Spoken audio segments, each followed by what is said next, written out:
తాజా వార్తలను అందించే ప్రెస్ న్యూస్ కి స్వాగతం.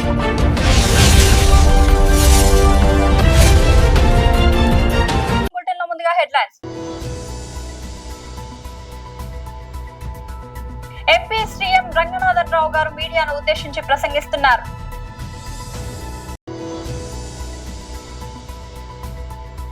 వైఎస్ఆర్సీపీ రాష్ట్ర అధికార ప్రతినిధి Putta Shivashankar Reddy press meet.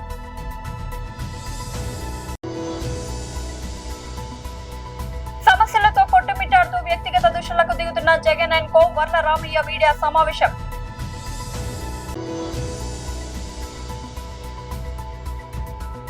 Turkey oil tanker పై డ్రోన్ దాడి. ఎంపీ శ్రీఎం రంగనాథన్ రావు గారు మీడియాను ఉద్దేశించి ప్రసంగిస్తున్నారు.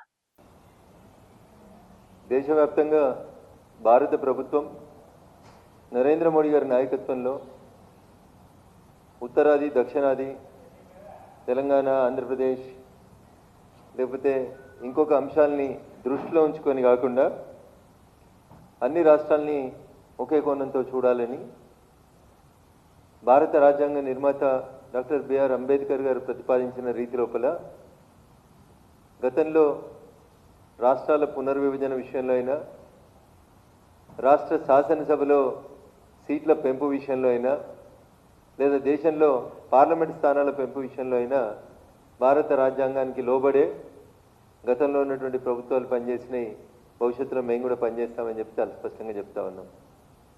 అవగాహన లేనోళ్ళు, అర్థం కానోళ్ళు మొన్నటిదాకా నియోజకవర్గాల పునర్విభజన జరుగుతుందంటే ఉత్తరాదిన జనాభా ప్రాతిపదికన పెంచుతారు, ఉత్తరాదిన సీట్లు ఎక్కువ పెరుగుతాయి, దక్షిణాదిన తక్కువ పెరుగుతాయి.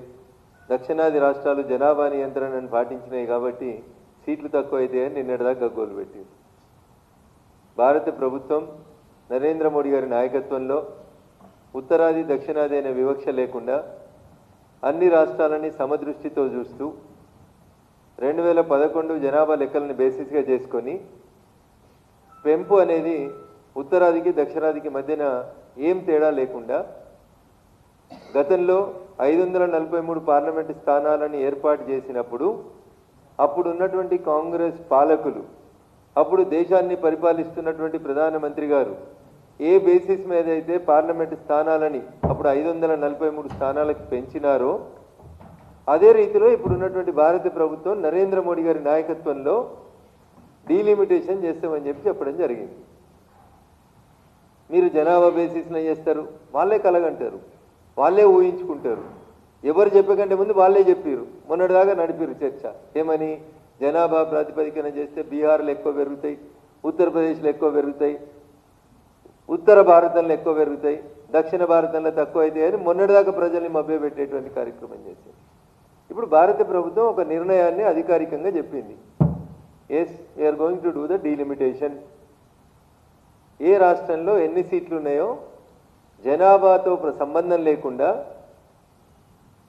ఒక రాష్ట్రంలో ఉన్నటువంటి సీట్లలో సగం సీట్లని కొత్తగా యాడ్ చేస్తూ రాష్ట్రాలలో పార్లమెంటు స్థానాలను పెంచుతామని చెప్పి భారత ప్రభుత్వం ఒక ప్రతిపాదనని దేశ ప్రజల ముందు ఉంచింది. ఇక లెక్కలు రాని వాళ్ళంతా పోయి టీవీలలో కూర్చొని ముచ్చట్లు చెప్తున్నారు. ఆఖరికి నిన్న మన రాష్ట్ర ముఖ్యమంత్రి రేవంత్ రెడ్డి గారు కూడా పోయి ఢిల్లీలో టీవీ ఛానల్లో కూర్చొని ముచ్చట చెప్పిండు. ఉత్తరప్రదేశ్లో 80 ఉన్నాయి, 160 అవుతాయట. వైఎస్ఆర్సీపీ రాష్ట్ర అధికార ప్రతినిధి పుత్తా శివశంకర్ రెడ్డి ప్రెస్ మీట్. మిగతా 145, 144 హామీలు గాలికి వదిలేయడమే కాకుండా గతంలో వైఎస్ఆర్ కాంగ్రెస్ పార్టీ ప్రభుత్వము జగన్ గారి సర్కారు ఇచ్చినటువంటి హామీలన్నీ కూడాను ఇస్తూ అదనంగా మేము ఇస్తామన్నారు. కానీ జగన్ గారు ఇచ్చినటువంటి హామీలు ఒక్కటి కూడా అమలు చేయకుండా పక్కన పెడుతూ వాళ్ళు చేసినటివే తుంగలో తొక్కుతూ ఏమయ్యాయా ఇలా ఈ 3,37,000 కోట్లను చూస్తే అభివృద్ధి లేదు, సంక్షేమ పథకాలు అమలు చేయలేదు. ఒక్కొక్క వర్గాన్ని వాళ్ళు పుట్టిన పిల్లల దగ్గర నుంచి పండు ముసళ్ళ వరకు ఏ విధంగా వర్గాలకు మోసాలు చేశారని చూస్తే ఒక్కసారి విద్యార్థులు చూస్తాం. దేశ భవిష్యత్తుకు ప్రధానమైనటువంటి విద్యార్థుల భవిష్యత్తును వాళ్ళకి కాలేజీల్లో చదువు కూడా లేకుండా ఫీజు రీఎంబర్స్మెంట్ పూర్తిగా ఎగరగొట్టి ఆ విద్యార్థులకు చదువుకు దూరం చేశారు, విద్యార్థులను బాధితులు చేశారు. అదేవిధంగా మహిళలు ఘనంగా చెప్పుకుంటున్న మహిళలు ఈరోజు కూడా 33% రిజర్వేషన్ ఇస్తున్నామని. ఆ మహిళలకి మీరు ఇచ్చినటువంటి ప్రధానమైనటువంటి వాగ్దానము ఆడబిడ్డకు నిధి అని, నెలకు 1500, సంవత్సరానికి 18,000 రూపాయలు ఇస్తామని చెప్పారు కదా. ఆ హామీని పూర్తిగా పక్కన పెట్టి మహిళలను బాధ్యతలు చేశారు. తర్వాత యువత నిరుద్యోగ వృత్తి నెల 3,000 రూపాయలు ఇస్తామని చెప్పి చిలక పలుకులు పలికి బాండ్లు రాయి చేసేసి ఈరోజు ఆ యువతను నిట్ట నిలువున ముంచి యువతను బాధితులు చేశారు. ఇక పిల్లలు కూడాను, చిన్న పిల్లలకు కూడాను, ఆ విద్యార్థులకు స్కూల్కి వెళ్ళేటువంటి వాళ్ళకి ఈ యొక్క తల్లికి వందనం అనేటువంటి పథకాన్ని పార్షియల్గా అమలు చేసేసి అనేక కుటుంబాలకి దూరం చేసి ఆ చిన్న పిల్లలను కూడా మీరు బాధితులు చేశారు. ఇంకా ముందుకెళ్తే ఆ పెన్షన్లు బీసీలకు, బడుగు బలహీన వర్గాలకి అందరికీ కూడాను 45 ఏళ్ళకు పెన్షన్లు ఇస్తాం, 50 ఏళ్ళకి పెన్షన్లు ఇస్తాం, ఇదిగోండి తీసుకోండి అని చెప్పి ఆ వర్గాలందరికీ కూడా ఒక్క పెన్షన్ కూడా అమలు చేయకుండా వాళ్ళని దూరం చేసి బాధితులు చేశావు. ఇక ప్రధానమైనటువంటిది పాపం రైతులు, దేశానికి వెన్నెముక రైతు. ఆ రైతులకు గిట్టుబాటు ధరలు లేక మీరు చెప్పినటువంటి అన్నదాత సుఖీభవ కేంద్ర ప్రభుత్వం సంబంధం లేకుండా 20,000 రూపాయలు ఇస్తామని చెప్పి మొదటి సంవత్సరం 0%, అంటే ఒక్కరికి కూడా ఇవ్వకుండా అందరికీ ఎగ్గొట్టి, రెండో సంవత్సరము కేంద్ర ప్రభుత్వం కలిపని, అదే కూడా చిత్తశుద్ధి లేకుండా దాదాపు 20 నుంచి 25% రైతులకు ఇవ్వకుండా తూతూ మంత్రంగా నామమాత్రంగా నీ వాళ్ళకి చేశావు. ఇలా చెప్పుకుంటూ పోతే ప్రతి వర్గాన్ని మోసం చేయడమే. చివరకు కాంట్రాక్టర్లకు కూడా నిన్న విజయవాడ అట్లా వెళ్తా ఉంటే ఆ ఏఎన్సీ కార్యాలయంలో, ఆర్డబ్ల్యూఎస్ అనేటువంటి కార్యాలయంలో ఆ గ్రామీణ మంచినీటి సరఫరా సంబంధించినటువంటి చిన్న కాంట్రాక్టర్లు రాష్ట్ర వ్యాప్తంగా దాదాపు 16-15 నెలల నుంచి చిన్న వర్కులు తీసుకొని ఆ గ్రామం సంబంధించినటువంటి వాటిలో తమ యొక్క భార్య పుస్తలు కూడా తాకట్టు పెట్టి ఏదో 2 రూపాయలు వస్తుంది, వేరేదేం లేదు అనేటువంటి వాళ్ళ యొక్క ఆశతో ఆ వర్కులు చేస్తే నమ్మించి మాట ఇచ్చి వాళ్ళ గొంతు కోసేశారు. సమస్యలతో కొట్టుమిట్టాడుతూ వ్యక్తిగత దూషణలకు దిగుతున్న Jagan and co Varla Ramaiah media సమావేశం. సార్, అందరికీ నమస్కారం అండి. గౌరవ జగన్మోహన్ రెడ్డి గారు మన రాష్ట్రానికి 5 సంవత్సరాలు ముఖ్యమంత్రిగా పనిచేసిన వ్యక్తి. ఈనాడు దురదృష్టం 11 సీట్లకే పరిమితమై ప్రతిపక్ష హోదా కూడా దక్కని దుస్థితిలో ఉన్నారు ఆయన రాజకీయంగా. అతని పరిస్థితి ఈ రోజున ఒక రాజకీయ పార్టీకి అధ్యక్షుడు, రాష్ట్రానికి 5 సంవత్సరాలు ముఖ్యమంత్రిగా చేసిన వ్యక్తి, వాళ్ళ నాన్నగారు కూడా చాలా కాలం ముఖ్యమంత్రిగా పనిచేశారు. ఒక రాజకీయ కుటుంబ నేపథ్యం, నోబడి కెన్ డినై ఇట్. కానీ ఈ రోజున గౌరవ జగన్మోహన్ రెడ్డి గారి పరిస్థితి కుడితిలో పడ్డ ఎలుకలాగా కొట్టుమిట్టాడుతూ ఉన్నాడు. కుడితిలో పడ్డ ఎలుకలాగా. ఎందుకు? నిరాశ నిస్పృహలతోటి కొట్టుమిట్టాడుతున్నాడు జగన్మోహన్ రెడ్డి గారు. ఏమిటి ఆ పరిస్థితి ఏమిటి వర్లరామయ్య గారు అని అడగొచ్చు మీరు. అడిగితే సమాధానం, ఒక పక్క కల్తీ లడ్డు కేసు, టీటీడీ స్వామివారి కల్తీ లడ్డు కేసు, అల్టిమేట్గా ఈయనే కదా, ఇదే కదా. 3,500 కోట్ల రూపాయల మద్యం కుంభకోణం కేసు, అంతిమ లబ్ధిదారు ఎవరు అని మనం అడుగుతున్నాం. మొన్న కూడా నేను ప్రెస్ మీట్ పెట్టా, సిట్ని నేను రిక్వెస్ట్ చేసా, అంతిమ లబ్ధిదారు ఎవరు? ఈ డబ్బంతా ఎక్కడికి పోయింది? అతను కసిరెడ్డి ఒకటి కొట్టేస్తాడా, ధనుంజయ రెడ్డి ఒక్కడు కొట్టేస్తాడా, కృష్ణమోహన్ రెడ్డి ఒక్కడు కొట్టేస్తాడా, చెవిరెడ్డి ఒక్కడే కొట్టేస్తాడా, ఆ రెడ్డి కొట్టేస్తాడా, ఈ రెడ్డి కొట్టేస్తాడా, ఏ రెడ్డి కొట్టేస్తాడు? అసలు వాడెవడు? అదొక పక్కన ఆయనకి కల్తీ మద్యం కేసు, జోగి రమేష్ నేపథ్యంలో జరిగిన కల్తీ మద్యం కేసులో అదొక్కడే కొట్టేస్తాడా జోగి రమేష్? అల్టిమేట్ ఎవరు? అంతిమ లబ్ధిదారుడు ఎవరు? అదొక పక్కన కేసు. 43,000 కోట్ల రూపాయలు అన్యాయక్రాంతం చేశాడని సిబిఐ ఇన్వెస్టిగేట్ చేసింది, ఛార్జ్షీట్లు వేసింది, 11 కేసులు ఛార్జ్షీట్లు. అదొక పక్కన ఎన్ఫోర్స్మెంట్ డైరెక్టరేట్ 5 ఛార్జ్షీట్లు వేసింది. అదొక పక్కన ఈనాడు తల్లి చెల్లి గల్లీలో తిరుగుతున్నారు, వాళ్ళు రోడ్ల మీద పడ్డారు. మా ఆస్తుల పంపకం సరిగా జరగలేదు, ఆస్తులని మా అన్న ఒక్కడే కొట్టేశాడు. మా నాన్నగారు నాకు ఇవ్వమన్న ఆస్తులు కూడా సరిగా ఇవ్వలేదు. వాళ్ళ నాన్నగారు బ్రతికుండగా నాకు చెప్పిన ఆస్తులు కూడా నా కొడుకు అతని చెల్లికి సరిగా పంచటం లేదు అని చెప్పి తల్లి ఒక ప్రక్కన ఆమె ఒక బహిరంగ లేఖ కూడా రాసినారు. This is the letter.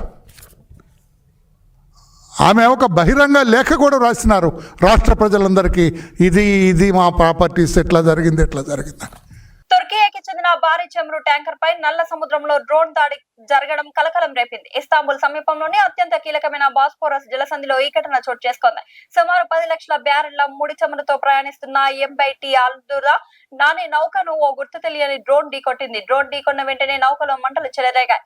అప్రమత్తమైన తుర్కియా రక్షణ దళాలు వేగంగా స్పందించి మంటలను ఆర్పివేశాయి. ఈ ఘటనలో ఎలాంటి చమురు లీకేజీ జరగలేదని అధికారులు తెలిపారు. ప్రపంచ వాణిజ్యం, చమురు రవాణాలో బాస్పోరస్ జలసంధి అత్యంత వ్యూహాత్మకమైన మార్గం.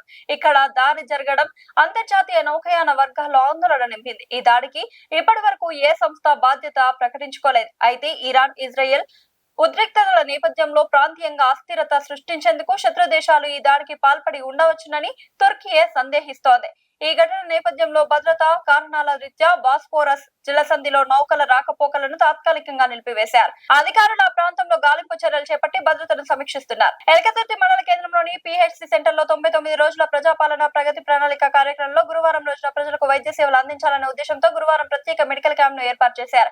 మెడికల్ క్యాంప్ లో వివిధ గ్రామాలకు చెందిన ప్రజలు పాల్గొని తమ ఆరోగ్య సమస్యలను పరీక్షించుకొని వైద్య సేవలు పొందారు. డాక్టర్లు, గైనకాలజిస్ట్, ఆర్థో, కంటి, చెవి, ముక్కు, గొంతు వంటి సంబంధించిన డాక్టర్లు పాల్గొని రోగులకు అవసరమైన రక్త పరీక్షలు చేసి వారికి మందులు అందించారు. అందుబాటులో లేని పరీక్షలు MGM హాస్పిటల్లో చేస్తామన్నారు. గ్రామస్తులు మాట్లాడుతూ ప్రభుత్వం ఇటువంటి మెడికల్ క్యాంపులు మరింతగా నిర్వహిస్తే గ్రామ ప్రజలకు ఎంతో ఉపయోగకరంగా ఉంటుందని తెలిపారు. క్యాంపు ద్వారా కొంత ఉపశమనం కలిగిందని వారు పేర్కొన్నారు. ప్రజలు ఈ అవకాశాన్ని సద్వినియోగం చేసుకున్నారు. అవి వాళ్ళు కష్టపడొద్దని దూది ఉండలేయడానికి కష్టమైంది.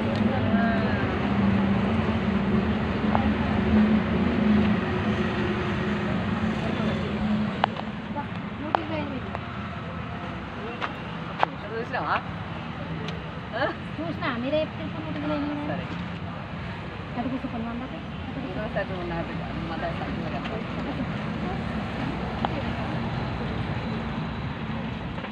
రెండు మంచిగా ఉన్నాయి. ఏం లేదు బాగుంది.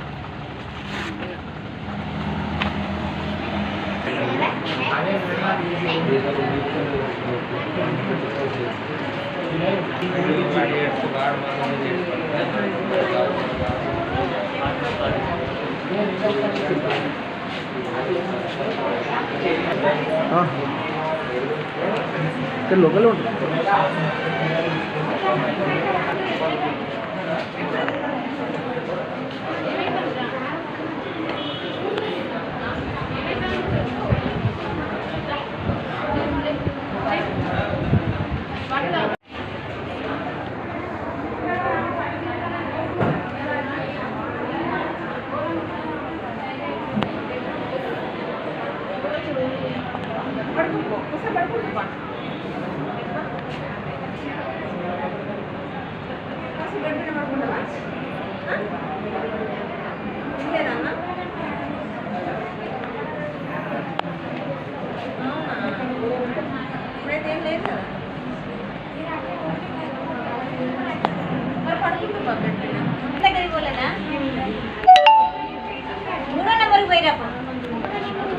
మూడో నెంబర్ పోయిరా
కాంగ్రెస్ ప్రభుత్వంపై విరుచుకుపడ్డ కాంగ్రెస్ సర్పంచ్ కాంగ్రెస్ పార్టీ కోసం పనిచేస్తే మా భూములు లాక్కుంటారా? వికారాబాద్ జిల్లా పరిగి మండలం కాడ్లాపూర్ గ్రామంలో ఇండస్ట్రియల్ పార్క్ పేరిట బలవంతపు భూసేకరణ చేస్తున్న ప్రభుత్వం కాంగ్రెస్ పార్టీకి పరిగి మండలంలోని అధిక మెజారిటీ కాడ్లాపూర్ ప్రజలు ఇస్తే రైతులను ఇబ్బందులకు గురి చేస్తున్నారు. భూములు సేకరిస్తే రైతులు రోడ్డున పడతారని ఎమ్మెల్యే రామ్మోహన్ రెడ్డిని కలిసి చెప్పినా పట్టించుకోవడం లేదు. ఎంఆర్ఓ, ఆర్డీఓ, కలెక్టర్ కి కూడా భూములు లాక్కోవద్దని వినతి పత్రం ఇచ్చారు. MLA Rammohan Reddy press meet పెట్టి ఇండస్ట్రియల్ పార్క్ కోసం భూములు తీసుకుంటామని చెప్పినప్పటి నుంచి మా రైతులు తిండి మానేసి ఆందోళన చెందుతున్నారు. ఎమ్మెల్యే అర్థం చేసుకుని భూసేకరణ ఆపాలని కోరుతున్నా. ఆపకపోతే గ్రామస్తులతో కలిసి ఎమ్మెల్యే ఇంటి ముందు ధర్నా చేయడానికి సిద్ధంగా ఉన్నా. కాంగ్రెస్ పార్టీ కోసం పనిచేస్తే మా గ్రామస్తులను ఇబ్బందులకు గురి చేస్తున్నారని ఆవేదన వ్యక్తం చేసిన గ్రామ కాంగ్రెస్ సర్పంచ్ పులిందర్. ప్రజలు రోడ్డు మీదకి రానియకుండా రోడ్డు మీదకి వస్తే వ్యవహారం మీకు మంచిగా ఉండదు, మాకు మంచిగా ఉండదు. అనేక రకాలుగా సమస్యలు వస్తాయి. దీని పరిష్కారం ఈ కాలాపూర్ కాకుండా, ఈ పరి కాకుండా వేరే కాన్స్టిట్యూన్సీలో కూడా తీసుకుపోయినా మన పరిగి మండల ఎంఆర్ఓకి మెమోరాండం ఇచ్చినాం, ఆర్డీఓకి ఇచ్చినాం, కలెక్టర్కి ఇచ్చినాం. ఇక మిగిలింది ఒక ముఖ్యమంత్రికి తప్ప మాకు ముఖ్యమంత్రి స్థానం మాకు లేదు. కాబట్టి మేము ఎక్కడి వరకు వాళ్ళని అక్కడ వరకు పోయినాం. ఈరోజు ఇప్పటి వరకు కూడా మొన్న డైరెక్ట్ రామ్మోహన్ రెడ్డి సార్ గారు ఇంటికాడ ప్రెస్ మీట్ పెట్టి ఇండస్ట్రీ పార్క్ కోసం మేము అభివృద్ధి కోసం చాలా మెరుగుపరుస్తున్నామని చెప్పి ఎప్పుడైతే ఆయన ప్రెస్ మీట్ పెట్టి చెప్పిండో ఆ రోజే నా ఊరు ప్రజలు మొత్తం తిండి బంద్ చేసి నమ్మకం ఇప్పటికి కూడా తిండి బంద్ చేసి ఆడోళ్ళు మొగోళ్ళు ఎంతో బాధపడుతూ ఉన్నారు. వాళ్ళకు ఉన్నది అర్ధెకరా, పావెకరా, 2 ఎకరాలు, అర్ధెకరా, 10 ఎకరాలు, 2 ఎకరాలు ఆ ఉన్న ఒకటన్న భూమి పోతున్నారు. ఇక వేరే దిక్కు వాళ్ళకి భూములు లేవు, ఏమీ లేవు. ఇక ఆ గౌటాన్ భూమి కూడా పోతున్నారు. చేసుకొని బతకనికే ఆధారం లేదు. దీన్ని అర్థం చేసుకోవాలని 1కి 10 సార్లు నేను రామ్మోహన్ రెడ్డి సార్ గారు చెప్పిన, అమ్మా నేను ఆపుతా, అమ్మా నేను ప్రయత్నం చేస్తా, అమ్మా నేను ఆపుతా అన్నాడు. కానీ ఇప్పటి వరకు కూడా స్పందన లేదు. దయచేసి అర్థం చేసుకోండి రామ్మోహన్ రెడ్డి సార్ గారు. ఈ రోజు కూడా ఇంతమందిని తీసుకొచ్చి కావాలని లొల్లిపెట్టిండనో, ఇంకో ఏమో చేయాలనో, ఎవరో చెప్తే ఇన్నరన్నో ఆలోచన కాకుండా మీరు కూడా కాలాపూర్ గ్రామ ప్రజల కోసం ఒకసారి ఆలోచన చేసి ఈ భూసేకరణ ఆపేయాలన్నా ఖచ్చితంగా మీకు చెప్తున్నా. లేదంటే రేపు పొద్దుగాల ఈరోజు గ్రామంలో ఉన్న కొంతమంది ఒక 30% మెంబర్లే వచ్చారు. కానీ లేకపోతే రేపు పొద్దుగాల ప్రతి రైతు వాళ్ళ పిల్లలను పెళ్ళని నా బిడ్డ ఉన్నది, నా కొడుకు 4 ఏళ్ల పాప ఉన్నది, 5 ఏళ్ల బాబు ఉన్నాడు, వాళ్ళని తీసుకొచ్చి కూడా నేను కలెక్టర్ దగ్గర ఇక్కడ స్థానికంగా ఎమ్మెల్యే ఇంటికాడ పోయి ధర్నా చేస్తున్నాను. నా ఊరి ప్రజలను ఊళ్ళో పెట్టి కూడా నేను ధర్నా చేయడానికి కూడా సిద్ధంగా ఉన్నా. అర్థం చేసుకోవాలి రామ్మోహన్ రెడ్డి సార్ గారు. నేను ఇక్కడ నీ దగ్గర ఉన్న కార్యకర్తలు కూడా, కాంగ్రెస్ కార్యకర్తలు కూడా నీ దగ్గర ఉండి ఒక మాట మాట్లాడి దూరం ఉండి ఇంకో మాట మాట్లాడినా కానీ ఆ కాంగ్రెస్ కార్యకర్తలు కట్టడి చేసే టీఆర్ఎస్ కార్యకర్తలు ఏ ఒక్కరు కూడా రామ్మోహన్ రెడ్డి సార్ని ఎప్పుడే ఒక మాట అంటే కూడా పడకుండా ఆయన కోసం ఎన్నో రకాలుగా సిద్ధాంతం చేసి ఇది చేసిన. అర్థం చేసుకోవాలి రామ్మోహన్ రెడ్డి సార్. ఈరోజు బహిరంగంగా చెప్తున్నాను, నువ్వు బాధపడొద్దు. నా బాధ ఈరోజు చెప్పాల్సి వస్తున్నది చెప్తున్నా, నువ్వు అర్థం చేసుకో. 2009 నుంచి ఈ రోజు వరకు నీకు కళాఖండిగా పనిచేసిన 100 మంది నాకు ఎన్నో పోయిన ప్రేడ్లో నా పదవి పోయినా సరే టీఆర్ఎస్ వాళ్ళు యువతలకు వచ్చి మీ అమ్మ చచ్చిపోతే పదవి చేసుకొని యువతలకు వచ్చి ఉండంటే కూడా నేను రామ్మోహన్ రెడ్డి మాట విని అవతలనే ఉన్నా కానీ పదవి ఓడగొట్టుకున్నా కానీ నేను నీకు ద్రోహం చేయలేను సార్. మీరు అర్థం చేసుకోండి రామ్మోహన్ రెడ్డి సార్ గారు. నేను కలెక్టర్ తానికి పోయినా, ఎంఆర్ఓ తానికి పోయినా, డిప్యూటీ కలెక్టర్ తానికి పోయినా, ఆర్డీఓ తానికి పోయినా ఒకటే మాట ఏం చెప్తున్నా అంటే రామ్మోహన్ రెడ్డి సార్ గారు ఆపాలనుకుంటే ఆగుతుంది. ఆపొద్దు అనుకుంటే ఆగది. దీన్ని అర్థం చేసుకోండి. మా మీద వచ్చి మేము గవర్నమెంట్ ఎంప్లాయీస్ మా మీద వచ్చి మీరు ధర్నాలు చేసి లొల్లులు చేసి మీరు ఇబ్బందులు పడితే మేమేం చేయలేమమ్మా, మా డ్యూటీ మేము చేస్తాం. ఒక ఎమ్మెల్యే తానే ఉన్నది, ఒక ముఖ్యమంత్రి తానే ఉన్నది అని చెప్పారు. ఆ విషయాన్ని మేము కళాఖండిగా ఈరోజు చెప్పినాం సార్. మీరు కాలాపూర్ గ్రామంలో నిన్నమొన్న తిట్టిరు లొల్లు పెట్టిరు అంటే ఎవరైనా ఈరోజు నీ బొమ్మతో నువ్వు అది మా పొజిషన్ నుండి ఆలోచన అదే రకంగా ఉంటుంది. రేపు పొద్దుగాల నీకు కూడా అదే బాధ ఉంటుంది. కానీ నువ్వు అర్థం చేసుకొని వెంటనే ఉపసంహరించుకోవాల్సిన అవసరం ఉంటుంది. దయచేసి కాలాపూర్ మీద కూడా నువ్వు డేగా కన్ను వేయకుండా ఒక మంచి మానవత్వంతో చూడండి. మాది ఇంకో విషయం ఏం చెప్తున్నా అంటే కాలాపూర్లో తెలంగాణ జిల్లాలో లేదు మా పరిగి మార్కాపురం సమీపంలో జరిగిన ఘోర రోడ్డు ప్రమాదంపై ఆంధ్రప్రదేశ్ హోంమంత్రి అనిత తీవ్ర దిగ్భ్రాంతి వ్యక్తం చేశారు. ఈ ఘటన అత్యంత బాధాకరమని పేర్కొన్నారు. రవాణా శాఖ మంత్రి మండిపల్లి రాంప్రసాద్ రెడ్డి, స్థానిక ఎమ్మెల్యే నారాయణ రెడ్డి, డీజీపీ హరీష్ కుమార్ గుప్తా జిల్లా అధికారులతో కలిసి ఆమె ప్రమాద స్థలాన్ని క్షేత్రస్థాయిలో పరిశీలించారు. ఈ ప్రమాదంలో 11 మంది ప్రాణాలు కోల్పోవడం పట్ల ఆమె ప్రగాఢ సానుభూతి తెలిపారు.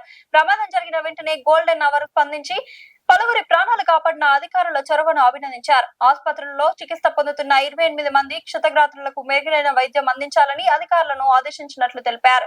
అవసరమైన వారిని మెరుగైన చికిత్స కోసం ఒంగోలుకు తరలించాలని సూచించామన్నారు. బాధితుల వైద్య ఖర్చులను పూర్తిగా ప్రభుత్వమే భరిస్తుందని మంత్రి అనిత స్పష్టం చేశారు. మృతుల కుటుంబాలకు గాయపడిన వారికి ప్రభుత్వం అన్ని విధాల అండగా నిలుస్తుందని భరోసా ఇచ్చారు.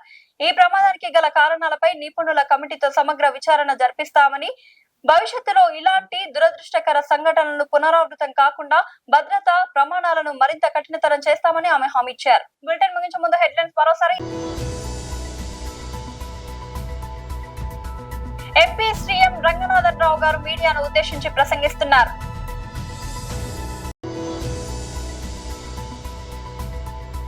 వైఎస్ఆర్సీపీ రాష్ట్ర అధికార ప్రతినిధి Putta Shivashankar Reddy press meet.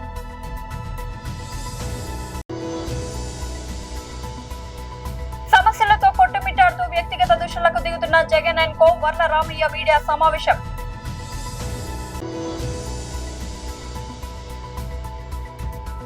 Turkey oil tanker పై డ్రోన్ దాడి. ఇది వాల్టి బులెటిన్ అప్డేట్. మరొక బులెటిన్ లో మళ్ళీ కలుద్దాం. అంతవరకు సెలవు. తాజా వార్తలను అందించే ప్రెస్ న్యూస్ కి స్వాగతం.